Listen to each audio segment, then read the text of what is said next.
তালা বন্ধ ফাঁকা বাড়ির সুযোগ নিয়ে এক ইসিএল কর্মীর বাড়িতে চুরির ঘটনায় চাঞ্চল্য এলাকায়। শনিবার ঘর তালাবন্ধ করে বোনের বাড়ি গিয়েছিল গৃহকর্ত্রী।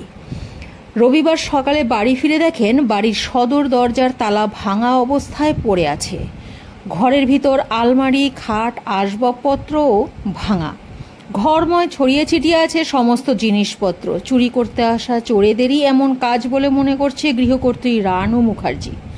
অন্যান্য জিনিসপত্রের সাথে আলমারিতে থাকা নগদ 55,000 টাকা সহ সোনার অলংকারও চুরি হয়েছে বলে দাবি তার।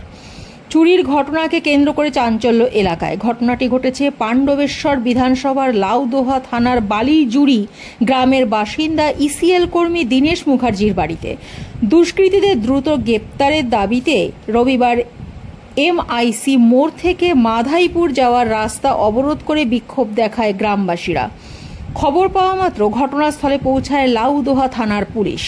পুলিশের উপর ক্ষোভ উগরে দেয় গ্রামবাসীরা।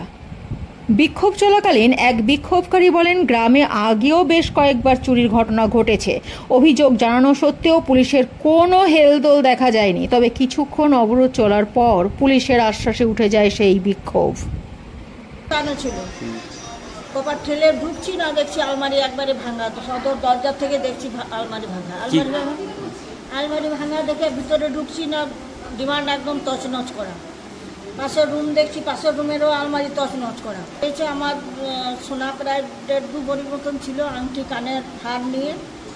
আর টাকা আমার গুণা ছিল 55,000। বাকি আমার কাপড়ের তলে আরে রাখতাম। কত টাকা গিয়েছে আমি নিজেও বলতে পারি। 3বার হলো, পুলিশ কিছুই করছে না। পুলিশের যদি ভূমিকা ভালো থাকতো তাহলে এরকম চলছি না, পারত না। আর রানু মুখার্জি।